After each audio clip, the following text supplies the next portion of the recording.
I was raised speaking liberalese. I am classic. I am the stereotypical liberal. Brooklyn, New York, Columbia University, Jewish. What else is there? I mean, it's like redundant. And I speak liberalese fluently. That is why, it is one of the reasons, hopefully, if I am effective, it's because I know their language. And part of the language is, to be liberal is to be kind. To be conservative is to be stingy. To be liberal is to be compassionate. To be conservative is not to be compassionate. And the list goes on. The self-esteem of the left is enormous. That's why they founded the self-esteem movement, one of the silliest movements they've ever founded. And there's competition for that title. You must understand. Silliest liberal movement is a very large group of nominees. But the self-esteem movement, and a lot of conservatives bought it, got to raise kids with self-esteem and so on. It's turned out the Atlantic Monthly, which is a liberal, thoughtful liberal magazine, had a very powerful article recently on how devastating it has been to children to think highly of themselves without doing anything to merit thinking highly of themselves. I always tell the story about my older boy. When he was 10, he got a trophy for well, I won't say for what, and that's the punchline. He got a trophy at the last game of his baseball season. He came in last. His team came in last, which is good Prager sports tradition. And he came in last. So I said, David, what's the trophy for? And he thought, and he thought, and he thought. He said, for playing. I said, you got a trophy for playing? Does it say that? To David Prager for playing. They didn't win. By the way, even the kid who didn't play got a trophy. I want to tell you, I got no trophies as a kid. My older brother did because he was good. He was a real athlete. This is part of the idea of the left. They have very high self-esteem. Our task is to win the moral, rhetorical battle. To show that the nanny state, the welfare state, is not a compassionate and good thing. It is heartless. Government ultimately is heartless because nobody is there. You knock on the door and a bureaucrat answers if you get any answer. There was a time in America when you knocked on the door and the church down the street answered. The Rotary Club answered. The Kiwanis Club answered. There were more associations in America than in any other country or all other countries combined. The state has obliterated them. Catholic Charities does not any longer function in Massachusetts and in Illinois. In the area that they had been the greatest activists in, and that is adoption, because they had this odd belief that you give a child for adoption first to a healthy, married man and woman. If they're not married, they didn't qualify for first choice. If it was two men, they didn't qualify for first choice. It's not anti-gay any more than if you're not married is anti-heterosexual. Or if you're single, it's not anti-heterosexual. It's not anti-anybody. It's the odd belief that Catholic Charities had that if you have a child who needs a home, your best chance, no guarantees in life, but your best chance is with a married man and woman. But that is bigotry now. That is considered bigotry in Illinois by state law. It is bigotry. And in Massachusetts, so they're no longer in the business of adoption. That's what the state does. The larger the state. We're here honoring Ronald Reagan. He changed my life. I'll never forget his inaugural address, and he said, in this present crisis, government is not the solution to our problem, government is the problem. I did not know that. I feel silly. I do. I feel silly. I wasn't a liberal, but I didn't know that. By the way, which therefore made me a liberal. The issue is the size of the state. The great moral dividing line is about the size of the state. And I am here to make the case with 10 arguments that the bigger the state, the smaller the citizen. It is a phrase that I came up with, and we have bumper stickers with that phrase. It summarizes the conservative position, which is the American position. That doesn't mean we love America, they don't love America, none of that nonsense. It has nothing to do with love. There is such a thing as normative American values. A big state is not a normative American value. It is a European value. The left in this country wishes to be Sweden. The right in this country does not wish to be Sweden. That's it. That's it. In a nutshell, that is the difference. We do not look to Western Europe as a model. But what must be understood is, most of the time, not all the time by any means, and the further left you go, the meaner the spirit, but many liberal people are utterly decent people. By the way, they can't say that about us. They can't. The moment liberals acknowledge that a conservative can be as kind and well-intentioned as they have cut the rug from under them. They have removed it from under them. They must believe we mean poorly. I'll never forget, we play on my show clip after clip of liberals saying, just matter-of-factly, how bad conservatives are. The Howard Dean, the former head of the Democratic Party, said, for example, unlike conservatives, we liberals don't go to bed at night. We go to bed at night worried about kids who don't have enough food. We don't care about kids who don't have enough food. That's how he believes.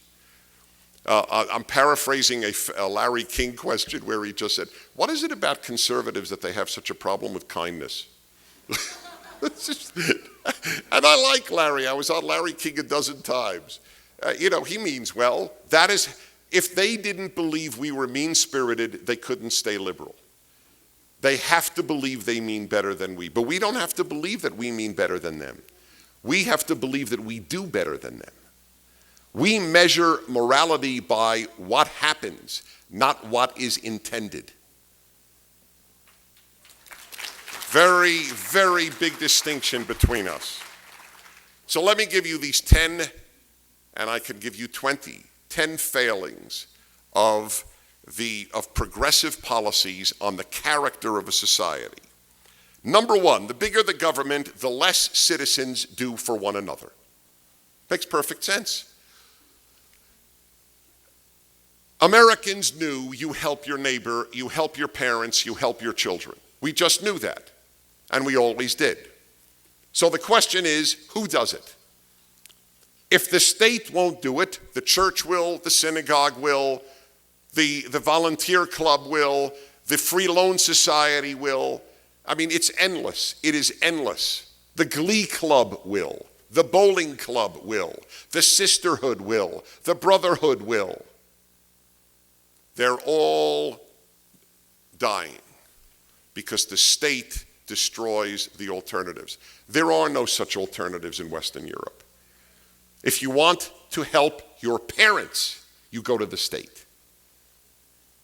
Not to mention that we have this notion now we take for granted that the state educates our children. Why is that? Why is that superior? That was not the original American ideal. The state, the bigger the state, the less we do for one another. That is why Americans with the same exact socioeconomic status as Western Europeans give far more charity and volunteer far more time. Because the European has been taught the state will take care of everybody. Number two, the welfare state may well be well-intended, but it is a Ponzi scheme. Lawrence Kudlow made this point. I had made it before him, but I'm happy an economist made the point. I'm not an economist. It's a Ponzi scheme. People are paying in to support the people who previously paid in, but there isn't enough coming in, so it will collapse like every Ponzi scheme does. It's not meant to be a Ponzi scheme. By the way, I had the author of a biography of Ponzi on my show. Ponzi was a good guy, he got messed up. And so he had to keep collecting money to pay the other people who paid in earlier. He didn't mean bad. Ponzi turns out to have been somewhat of a saint. I'm not kidding. He heard of a girl who was in a fire, and he gave his own skin for her skin grafts. A total stranger. Ponzi is the quintessential liberal. Means well and creates something destructive. That is what liberalism is. Means well and destroys. Doesn't mean to destroy. But remember, one of my mottos, being left means never having to say you're sorry. Number 3. Well, let me just say one more word about number 2. I live in California. California is broke. It's not only broke, it's broken. Liberals broke it. Nobody can argue, no one with a shred of commitment to honesty can argue conservatives broke California. Liberal policies in a state where they can do whatever they want have broken the golden state, the state people went to get rich. You now go there to get poor. You leave to get rich. It's very sad. It's a beautiful state. It's very sad. Number 3, citizens of liberal welfare states become increasingly narcissistic. You know what the big worry of the Western European is? It certainly isn't, how do I protect countries like America worries about protecting countries, right? 37,000 Americans died saving South Korea from becoming like North Korea. How many Germans died saving South Korea? How many French? How many Italians? How many Spaniards? We die for others. You know what the big concern of Western Europeans? All Western Europeans. Vacation time. They riot over vacation time. They riot over what age is the retirement age. Riots take place over these issues. This is narcissism. It doesn't matter what is happening in Cambodia. It doesn't matter what is happening in Syria. I want my vacation time. And that's it. That's the big concern. I want a 4-day work week. I want it all paid for. The European Union has now added under its list of human rights, are you ready? I couldn't make this up. The right to travel on a vacation to a foreign country. It is now in the list of human rights. It's not a privilege, it's a human right. Number 4, the liberal welfare state makes people disdain work. They look at us Americans as much too hardworking. I know a dear young woman, about 30, how old is Annetta? 30, who's married a good American friend of ours and has fallen in love with the United States. And she told me that in Germany there's a simple law. If you own a store in Berlin, in Dusseldorf, it doesn't matter, anywhere, and you want to keep it open an hour longer to make more money, you cannot. It's not fair to the guy who's closing at 5, so you can't stay open till 6. The idea that people should work hard, and of course what has happened as a result is no hard work is really venerated, not the hard work of producing children. Western Europe isn't replicating itself. The more liberal you get, it's not a matter of wealth. That's only part of the story about why people have fewer children. Religious people have more children than secular people. Why is that? You see a big family in the United States, you assume one of the following.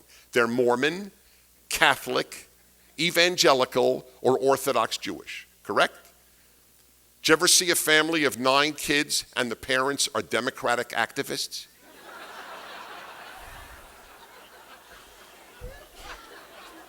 I really wonder if there's one in the United States of America. Any hard work is disdained by the left. Only the hard work of having the government expand. Then they're prepared to work very hard. They'll knock on your door. Number 5, nothing guarantees more the erosion of character than getting something for nothing. To be used to getting something that you didn't pay into. Michelle Bachmann was entirely right in saying every American must pay even $1 in federal income tax. It is corrosive. It is corrosive to human character to pay nothing. 47% of Americans do not pay a penny in federal income tax. I have the bizarre notion that there is more wisdom in the Bible than in the New York Times. It is a very big dividing line between me and others.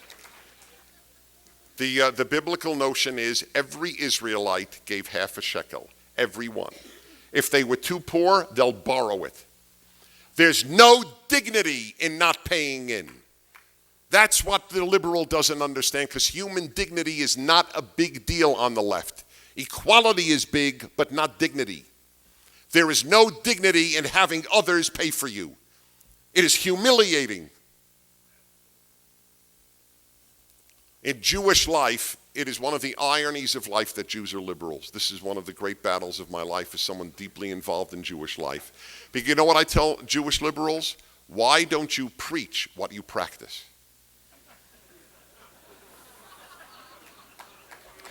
Jewish liberals live utterly conservative lives. Utterly. Emphasis on education, emphasis on marriage. Jews are so big on marriage, you know that. As soon as a Jew sees a single human being, they oh, you know, I think I know somebody for you. I think I know somebody. I'll never forget, I give you my word of honor, I took 2 young, handsome Catholic priests to a Passover Seder of mine many years ago. Every woman at the table was thinking, you know, I know a Betsy. Betsy would be great. And I kept kicking them, celibate, celibate. They didn't care. Single, single. And I'm going, celibate, celibate. No, it's a real irony. Jews live, they work hard, they defer pleasure, they emphasize education. Everything. And then when it comes to policy, they adopt the opposite view. That's why I say to my fellow Jews who are liberal, preach what you practice. And a lot of liberals would be like that. It is very bad to get something for nothing. It is very bad. 47% of our society determines what the other 53% will pay. Can you imagine a bowling club that ran that way? Not everybody's a member of the bowling club, and those of you who don't pay a nickel towards dues, you decide how much the others who do pay will pay in dues. Can you imagine that? It's inconceivable that a bowling club would run that way. We run the United States of America that way. Plus the issue of the dignity. Getting something for nothing is a very, very bad thing. Number 6, the bigger the government, the more the corruption. This is perhaps, it's almost never mentioned, and it might be the biggest of the 10 principles I'm speaking of. The bigger anything is, the bigger a business, the bigger anything is, the greater the likelihood of corruption. Let me tell you one very major thing that no one likes to talk about. Do you know who has committed the greatest evils of history? Big governments. Big secular governments. Hitler, Mao, Stalin, Pol Pot, all big states. Why would anybody trust the big state? It's amazing how many callers have imbibed the college message. Oh, more people have been killed by religion than anything else in history. Oh, really? No, more people have been killed by governments than by anything else in history. And just in the 20th century alone, and none of them were religious. You don't learn that in college. It comes as a shock to my listener. Yeah, it's a good, gee, I never thought of that. Why doesn't big government have a bad reputation? Why? Not only that, well, they say, well, big corporations are corrupt. Fine, I never argued. We're not big corporation fans. We're freedom. We're economic freedom fans, but we're not big corporation fans. But big corporations are not conservative. GE is not conservative. No, just know that. The head of GE is a big-time pro-democrat liberal. This notion, they have invented this notion that big business is conservative. It never was. They did so much business with Lenin that there was a statement that Lenin and his Bolsheviks had: Western companies will vie with one another to sell us the rope by which we will hang them. It's a very famous phrase of Lenin. But when all is said and done, no big company has a police force. The government does. No one's been arrested by Coca-Cola.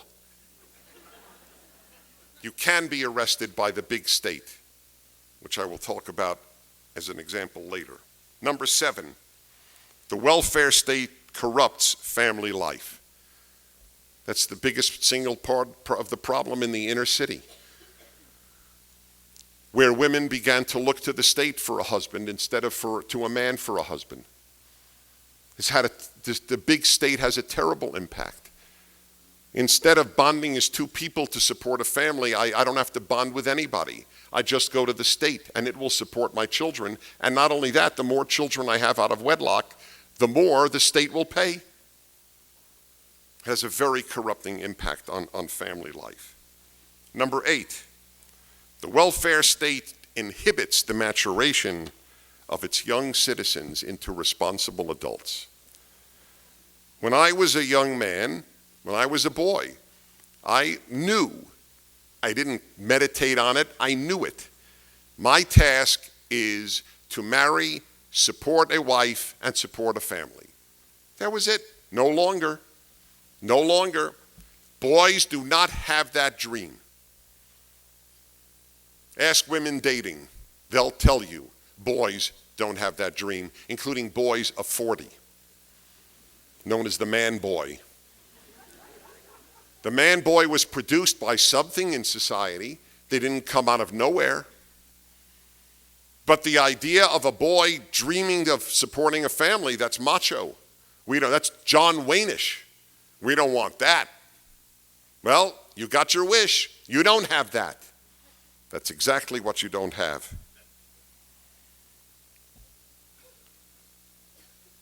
I play on my show the longest, loudest, sustained applause I have ever heard. You know where it's from? A college in the Washington area where President Obama spoke and announced, and now you can stay on your parents' health insurance policy until the age of 26. If you're a young adult, which many of you are, you'll be able to stay on your parents' insurance policy until you're 26 years old.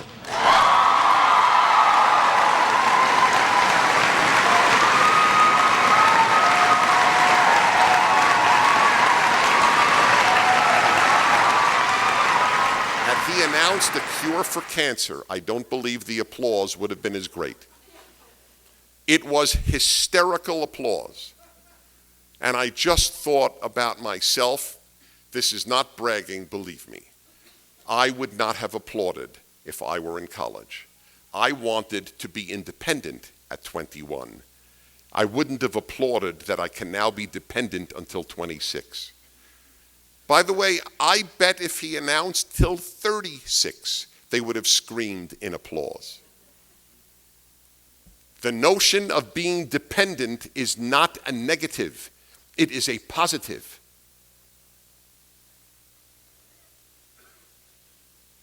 So the next time your daughter asks, where are all the men, tell them the Democratic Party and its policies got rid of them. And that's the truth, Ruth.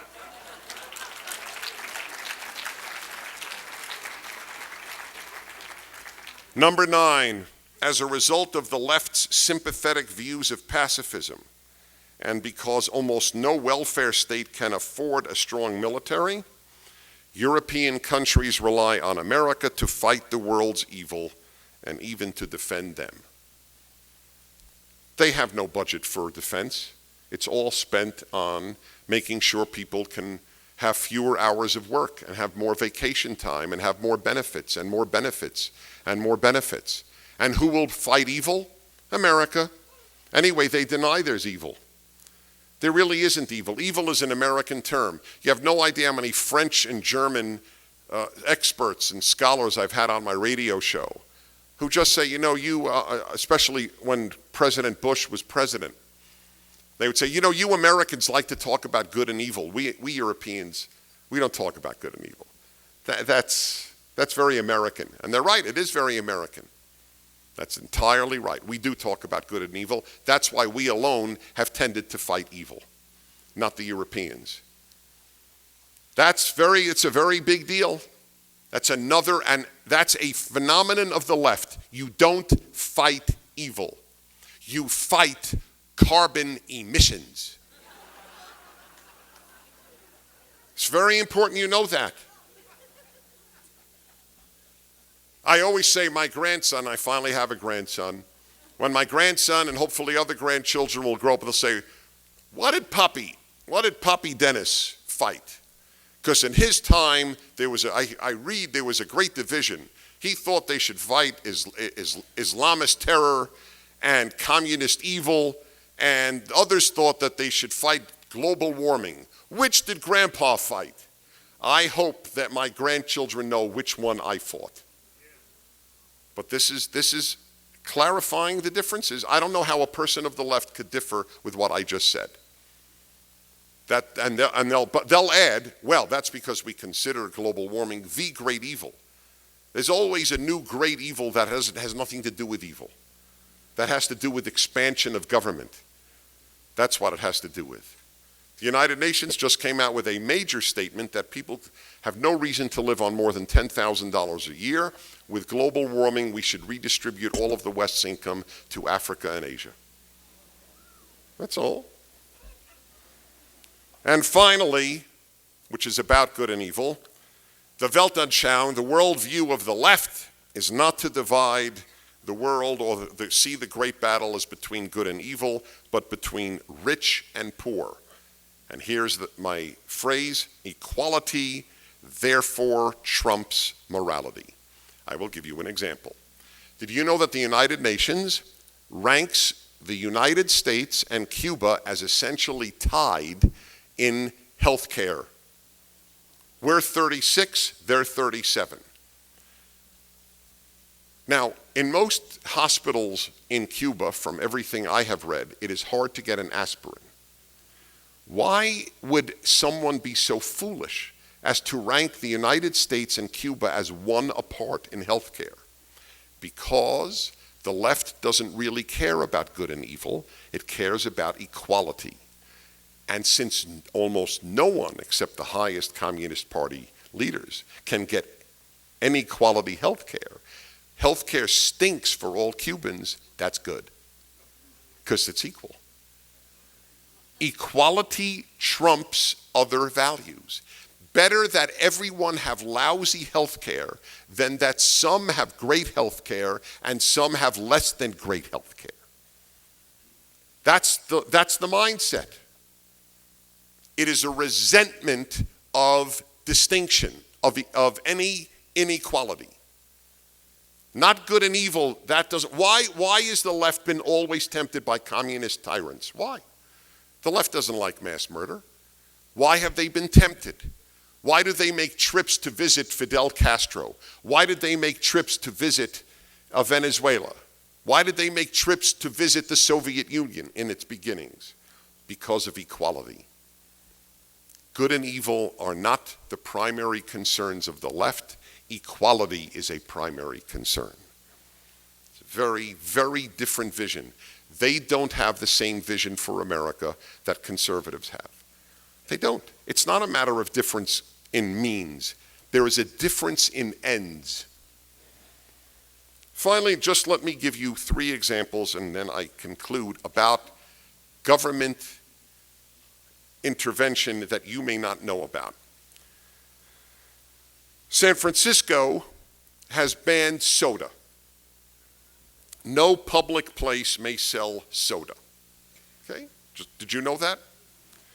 Did you know that they are now considering a ban on selling pets, including goldfish? The left considers the ownership of an animal to be immoral. And San Francisco is the most leftist city in the country, outside of Berkeley, and that is the type of law. They have more and more laws to control people's lives. Maryland. High school graduates in Maryland must now, in order to get a high school diploma, show proficiency in environmentalism.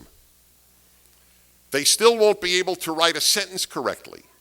They will have no music or art in their curriculum, but they will have seen Al Gore's film and virtually memorized it. This is, as I say about our education system and especially our universities are left-wing seminaries. Once you understand that, you can send your kid there, but please understand where you're sending your child. A Christian seminary wishes to produce a committed Christian. The university wishes to produce a committed secular leftist. The only difference between the Christian seminary and the university is that the seminary admits its goal and the colleges don't. That is my only resentment of the universities, that they deny that that is their intention. That Maryland would deny that that is its intention, even though now you must be proficient in environmentalism. Do you think that anybody who is at all skeptical about man-made carbon emissions bringing the world to catastrophe will be allowed to speak at a Maryland high school? It's a rhetorical question. And finally, California, being under the leadership of the left in its state legislature, has just passed a law signed by Governor Jerry Brown that there must be in all California high school textbooks and elementary school textbooks, they must have dedicated pages to the contributions of LGBT, lesbians, gays, bisexuals, and transgendered, to American and Californian history.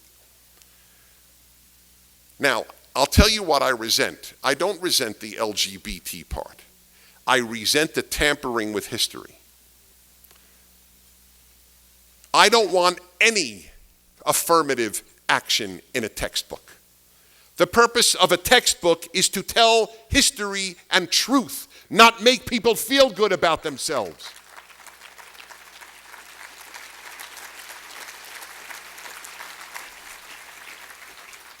It would be like demanding that a history of the NBA have a special section on Japanese players. Or as I remember as a kid, my funniest bar mitzvah gift, great Jews in sports. I mean, there have been, but okay, that's not our first achievement. Great. And I didn't care. That's the thing. I remember I was a conservative, I guess, before I knew it. I didn't care. Whatever Jewish pride I have, and I have very deep Jewish pride, it goes to the fact that Abraham was the first monotheist that we gave the world. It's big. That Benny Leonard was a boxer and Hank Greenberg hit 58 home runs doesn't move me. It doesn't. What am I going to say? Now, if anybody excluded Benny Leonard from a boxing book because he was Jewish, that's despicable. If anybody is really not discussing lesbian contributions to the revolution, that's wrong. But they didn't give one example. Show me a cross-dresser we missed in American history. No, that's transgender. That's part of transgendered.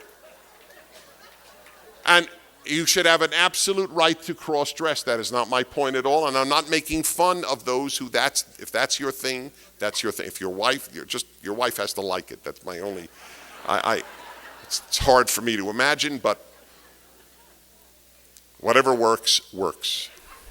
My point is only how absurd we have got. That's what it means. If there's nothing about transgendered, now that means two things. Transgendered means those who have undergone a surgery to change sex, and I have no issue with that at all, or those who maintain their biological sex but dress as the other sex. Where have they been missed in textbooks? That means they will make up stuff to show kids how important the transgendered and the bisexual and the gay, and I don't want this for Jews. I don't want any law. You must have X amount of attention to Jews in textbooks. There should be one governing principle in a textbook. Tell the truth. That's all that matters. That is all that matters.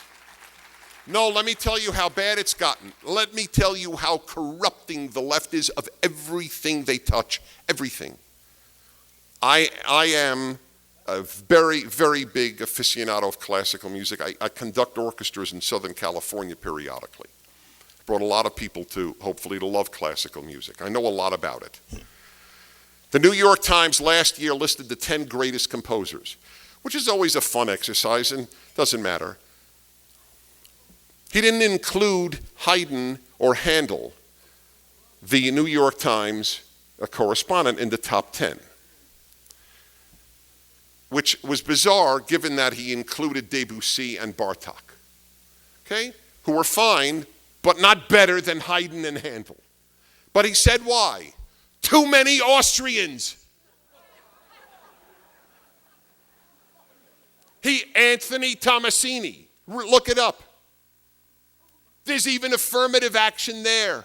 Too many Austrians. So it's not really a list of the 10 greatest composers.